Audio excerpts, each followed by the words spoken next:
Ladies and gentlemen, welcome. Episode number 361 of We Are Podcast. Today I have Jordan Wilson in the house, who I've had a great conversation with. And we talk a lot about some really cool AI stuff, which is on my other podcast, Amplify AI. Again, go find that on all your favorite podcast platforms on YouTube or on Spotify as well.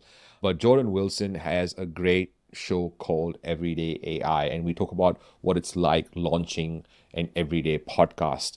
We talk about how he transitioned from being a college newspaper journalist and a podcaster for his college newspaper, and how he's now has Everyday AI and he has this regular show and what he uses AI for his podcast production. We talk about the early adoption of AI technologies and how it has transformed different sectors. We talk about how he uses AI to boost his podcast production and how you can use AI to leverage literature review and journalistic integrity and research and do this the right way. This is how you can use AI podcasting for your business. It's a great episode. And Jordan Wilson, you should go check him out. He's a legend. Come, let's learn. You can't find your voice if you don't use it. This is We Are Podcast, formerly called Should I Start a Podcast? A podcast for podcasters who want a podcast that grows their business and brand. How many times can we say podcast in a sentence? Here's your host, Ronsley. He has interviewed more than 1,500 people, has been listened to over 5 million times in 133 countries. He has helped create over 1,100 podcasts for businesses, brands, and personalities. He's been doing this for more than a decade. Get ready to take notes. Enjoy the show.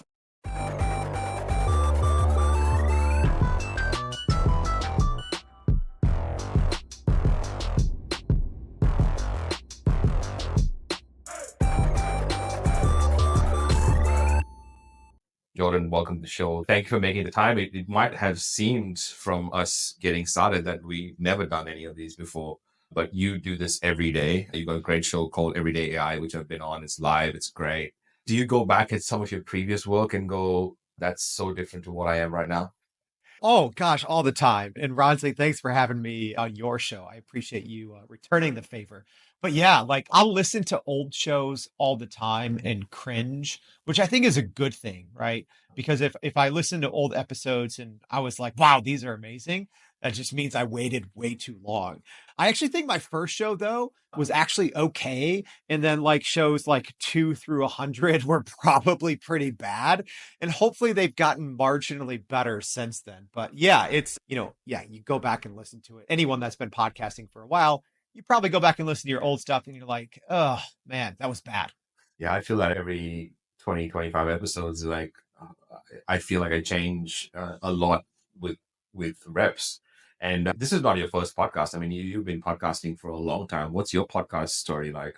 So it's weird. I don't know if there's anyone else out there in the podcasting world. Is there anyone else who had a daily podcast 15 years ago and then took 15 years off and then started another daily podcast? Because that's kind of been my podcasting journey. Is literally in 2008, I did a daily podcast for my college newspaper. I did it daily for a semester. So I don't know, 100 some episodes.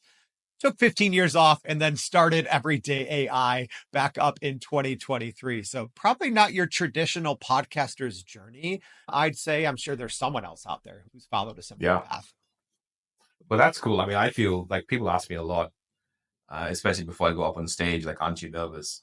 And most times I'm not nervous. Very rarely. I won't say I'm never nervous because that's just not true.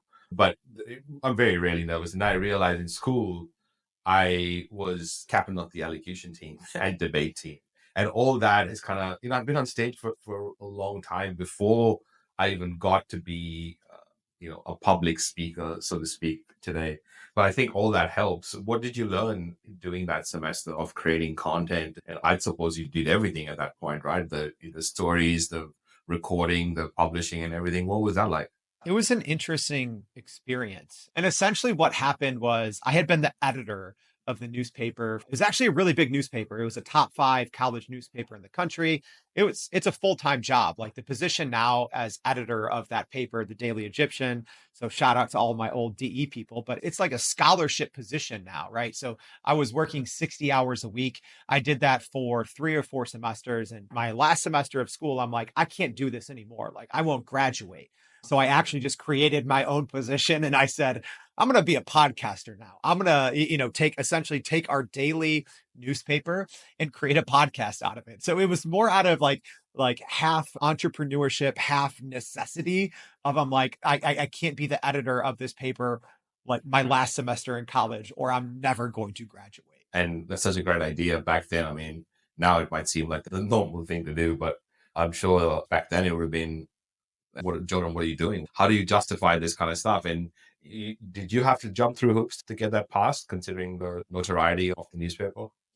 Luckily, no. I guess like the timing of it was great because, the semester prior was my last semester as the editor in chief of the paper. We won a bunch of national awards that the school had never won before. So I think that, and again, just like shout out to everyone else because it was a team effort, but I guess I had the byline of the story. So I think I had enough equity at the newspaper where I could say like, no, I'm going to do this. I don't even know if anyone asked me a question. I just said, this is what I'm doing for my last semester. And they said, sounds good. Yeah, cool. So let's talk about everyday AI. You took 15 years off. You started it again in 2023 when the world changed with artificial intelligence. What was your background getting into it? And why, after knowing how hard it is, why did you decide to do a daily show again? I started out as a journalist, did that for about 7 years full time, multimedia. So, photo, video, audio, all that good stuff. Then I spent about 9 years at a nonprofit, but we just became an activation and creative agency for Nike and Jordan brands. So that's all I was doing. And then for the last 5 years, I've had my own business, right? So I've had a digital strategy company for the last 5 years. And, going back, like I literally in my business plan, before I started my digital strategy company called Accelerant Agency, I literally wrote in my business plan that, hey, I don't know what's going to happen, but the value of marketing and advertising is going to change with technology. So in my business plan, I said, I'm going to do this for 3 to 5 years. I'm going to save up money from my agency and I'm going to invest in whatever this next big wave is. I had no clue what it was, but it became pretty clear to me once our team started using the GPT technology, which predated Chat GPT by about 2 years. Once we started using that, I'm like, okay, this generative AI thing that I can't find anything on the internet about, this is what that next kind of iteration or the next pivot in my life is going to be. Doing this every day, which means you must have systems on how this works. Let's start with the first part. And how do you line all the recordings up? What is your system to get people inside your, space of recording? And how do you set it up before you hit record? Yeah. It's a great question. The funny thing is you can answer because you've been on my podcast, right? But I'll explain it to everyone else. And it's one of those things I try to look at the process once a month if I can, try to improve it a little bit. But even just to walk people through, front to back is I try to make it easy. I try to make it somewhat automated, but still personal, right? So, I might, see something, someone's in the news talking about AI or something like that, or a company that I like and respect just came out with a new AI product. So it starts there. It starts with having a human conversation first. I don't do like mass cold outreach because talking about AI every day, I always want to lead with I'm a person and we're trying to teach like AI to people. However, everything in between is very automated, right? So people signing up on our website, picking out a time and a date on the calendar, they get forwarded to a guest page. So it's that part's automatic. They fill out all of that information. Normally when my booking software is working right, they get a calendar invite and then I send them, then I'll work with them a little bit on topics of the show. Once we get it approved, we'll post it. We use StreamYard. I always go back and forth. I'm like, oh, should I be using this one or this one? But we've used StreamYard since we started. I like it. It works pretty well. So then we record to StreamYard and we, live stream it to different social media platforms. We take comments, from the live audience. And then from there, there's a lot of AI and automation from there. I don't know how much time we have, but, from there, we use multiple AI, softwares to then just repurpose the content. Well, I would love to know. So that's a very interesting because the process you have there, the way you've included customization, personalization with automation in that is amazing because you do work with the guest on the topics. So it's not just you fill up your bio and I'll show up on the call and I'll do this conversation with you. Very intentional, more intentional than I am actually in the way you conduct your interviews. Okay, that's great. So how you hit record? What are you thinking? How you can you break anything of that down? I know it must be muscle memory right now, but could you break any of that down? If I'm being honest, this is the part I'm worst at. Right? Like I feel I'm pretty good at, because I use a lot of AI on the front end. Because like one part of our show is, like the first like 10% is me reading the AI news. And then it's like the interview, or sometimes I have my own solo shows. I think I do very well at the prep. I think my interview skills are hit or miss sometimes, right? Like the other thing is like it's an early show. We go live at 7:30 a.m. Sometimes, like we try to cover late breaking news, right? So like as an example, OpenAI Sora, came out, 2 weeks ago, right? So within 2 days, I'm spending, 12 hours preparing for one show, right? Because I'm trying to go deep and wide at the same time. So I'd say like I personally feel I do better on the research and preparation side, and we do have a lot of AI that helps in that. But then, man, like from the time I push record, I get distracted sometimes, if I'm being honest, because like it's just me, right? So sometimes I might have someone like a brilliant person and they say something, and I'm like, I cover this stuff so much, and I'm like, I should know what that is, right? So I might be like quickly Googling something in one tab, and then I see, 20 comments lining up, and like I know that my guest can answer these questions. So sometimes I'm juggling too much, and I feel I'm failing sometimes, and I'm letting our audience down. So that's something that I think I've gotten better at, as an example, from episode 100 to 200. And now like what I'm really trying to do better, because that's my background. I was a journalist for so long, and I feel sometimes I'm trying to do so many things to create a good experience, because we're a live stream and a podcast, right? But I'd say more popular on the podcast side, even though we have a lot of people tuning in live. So I'm also trying to improve my interviewing skills and my attentiveness and my transitions, right? All of those things to make for a better experience. Hey, it's Mick Hawes, host of The Toolshed. I love making my podcast, and that's primarily because Ronsley has helped me avoid a whole bunch of really basic mistakes that would have cost me a whole bunch of time, money, and energy. And Rons has compiled a list of these mistakes and how to avoid them, which is really a steal. You can get your copy where I downloaded mine at mistakes.wearepodcast.com. That is mistakes.wearepodcast.com. We Are Podcast. You can't find your voice if you don't use it. Great points, because I've done 1,500 interviews and I'm still learning this craft. I'm glad I have done them, because from the very start I realized what a bad listener I am, and I constantly, the more I learn, the more I realize how bad a listener I am, even though I'm better at listening than I used to be. I think it just always gets, it always changes, always this process of getting better at interviewing and getting someone's story, and I think I love the learning that comes with it, right? And that's why we went down the prompt engineering line, because he said something that was like, whoa, he knows this multiple chain of thought prompting. I need to talk about that. And that's why we went down that path. I love the rabbit holes, FYI. That's another thing with my show, and people don't know this. It's live. It is 99% unedited. So that's the other thing too. Like with, I think maybe a lot of people listening to your show, Ron, say maybe they have higher production and have a team that helps edit. Like we don't really edit. I think we've edited like 5 out of 215 podcasts. Like it is literally live, and it is published within like 3 to 5 minutes after I hit end stream. So it is fast, and it is still like, but that's also why I think my interviewing is maybe a little different than people, right? Like sometimes we'll be talking about something and maybe I'll have a Twitter up and I'm like, oh my gosh, Google Gemini just updated from 1.0 to 1.5, right? And I'll have to make a shift in the middle of an interview, right? That's the thing by doing the daily thing and working in a space that is so fast. It is like freaky fast. Like, unfortunately, we don't have this time, at least in the space that we're playing in, to be overly methodical in our editing, in our post-production. It's fast. Okay, I definitely want to find out what AI you're using for your research, but I also want to find out how do you sort of publish your podcast 2 or 3 minutes after you hit end stream. What is your process? What tools are you using to research? Because I love that you research before you go and put anything out.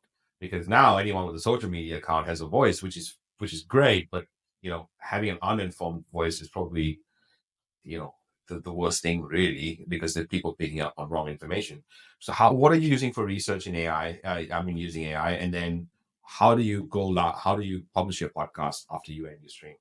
Let's start like pre-show and kind of AI tools and how I use those in my research. And that is one thing for me, it's extremely important. AI is used for like misinformation and disinformation. I carry that responsibility. I hold that tightly, that I want people to be able to trust our show, and that when they hear me say something, and I think, our audience that has been around for a long time, our loyal listeners, they know, like, that is my background as a journalist. Like, just because a company says something, I think maybe that's why we've, kind of gained a little steam, is because if a company says like, oh, blah, blah, blah, this, I don't say that on the show, right? Like, I go test it and I'm like, oh, hey, company said this, wrong, right? We just did 5 different tests on 5 different accounts, and that's not it, right? So we're not just a mouthpiece for big tech, putting out their AI products. They have enough money to spend on marketing. We are not it. So even our process. So I have, as an example, obviously I spend so much time in ChatGPT. So we have kind of a process, I kind of walked you through kind of like proper prompting. So we build what are called expert chats inside of ChatGPT. So it's essentially, we've trained different chats inside of ChatGPT to help us, right? So I have a chat, and some people on my team have their own certain chats where I can, as an example, throw in a super long research paper. Maybe it's a 50-page paper, and I don't have time to read 10 of these papers a day, but I've trained a chat inside of ChatGPT to know what it is that I care about, to know what my audience cares about, to know how I like to learn. Like my chat knows I like alliteration, I like similes, I like metaphors, I like bullet points. So I can put a 50-page paper into an expert chat that I've trained inside ChatGPT. It's going to find that, probably 1 page worth that's probably on 50 different pages, a paragraph here, a paragraph there. And it's going to say, oh, here's what you and your audience care about in this long paper. And here's how you need it conveyed so that you can quickly absorb it. I'll say this. I forget more AI information than I'd say most people ever learn, because of AI, I'm looking at AI news summaries, report summaries.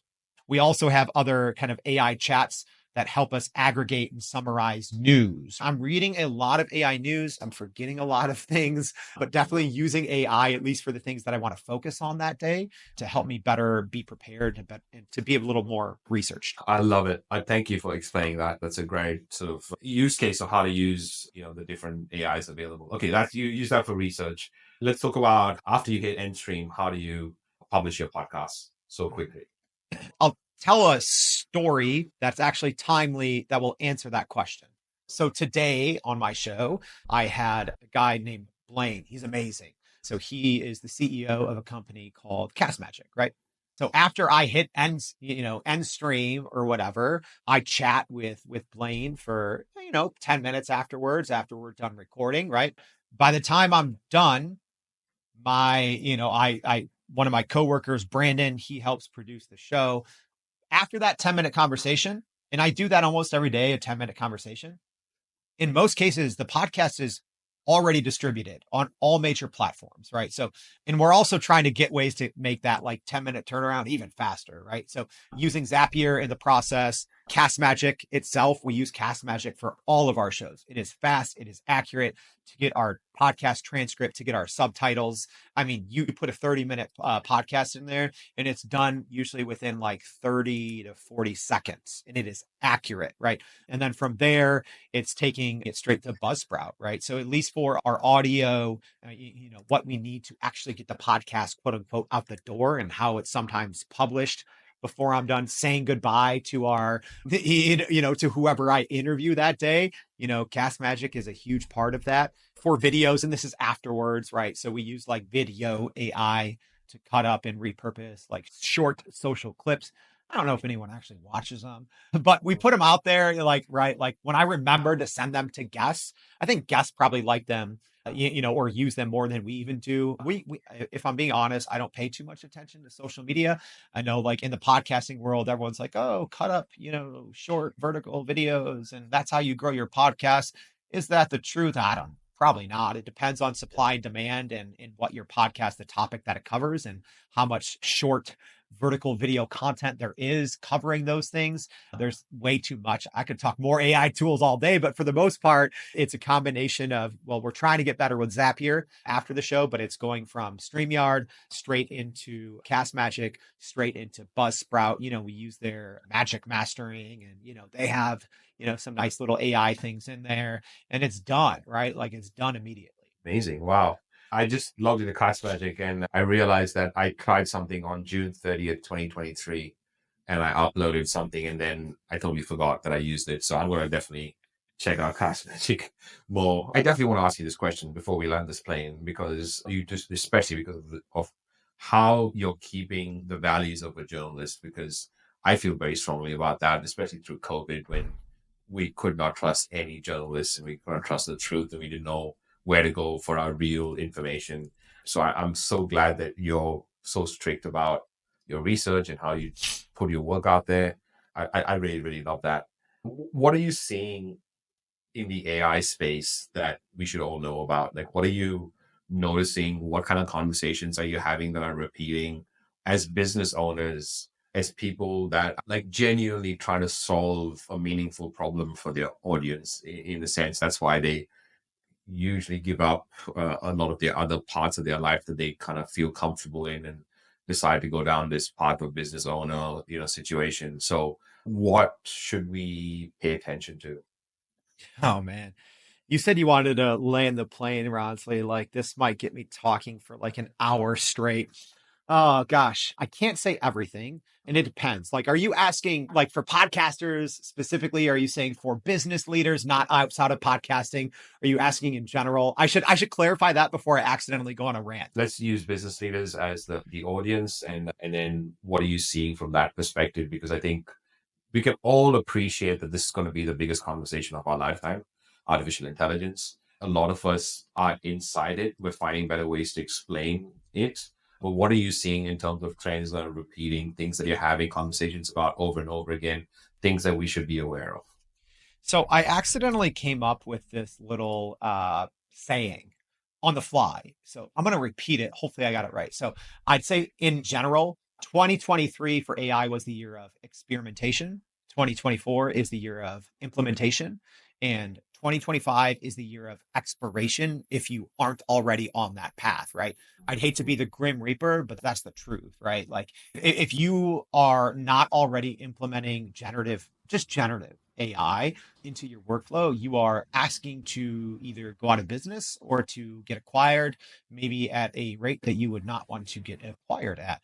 That's the truth. So like kind of an analogy that I use is, if you think of the internet, right? And number one, you can't compare the internet to AI, right? If you think of it as a business leader, right?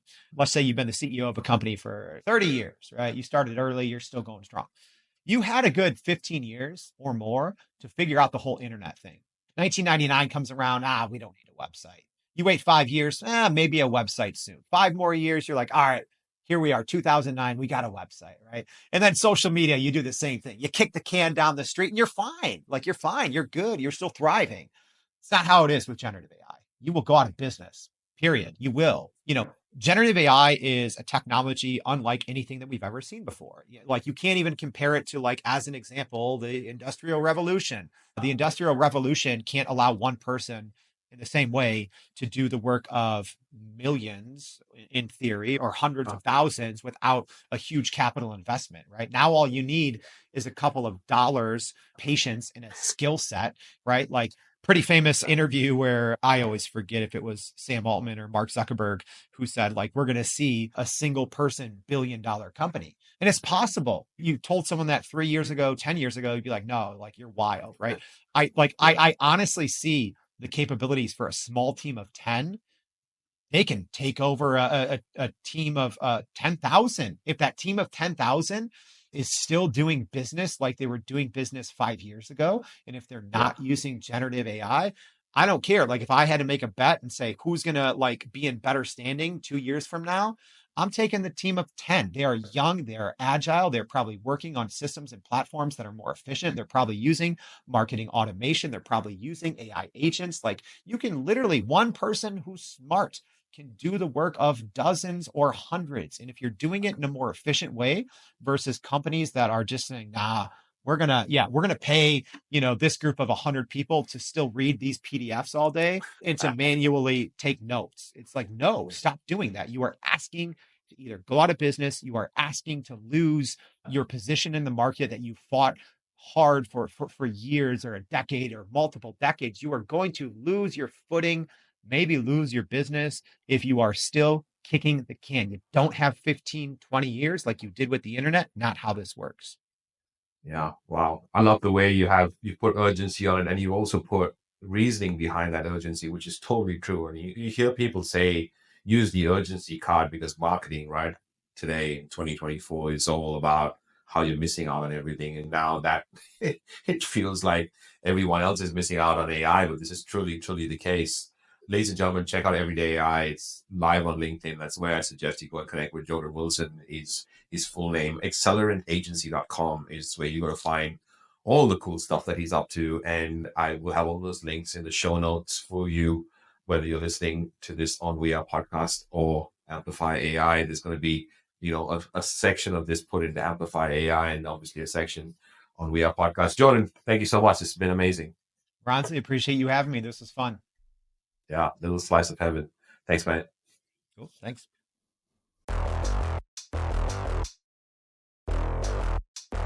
Thank you so much for listening. Listen to the back catalog of over 300 episodes by going to wearepodcast.com. If you're looking for something specific, let the We Are Podcast team point you in the right direction. Send us an email on podcast@wearepodcast.com. Also, if you know a business owner who has a podcast, ask them to listen. Share an episode with them. The conversations here are going to save them lots of trial, error, time, and money. Until next week, much love.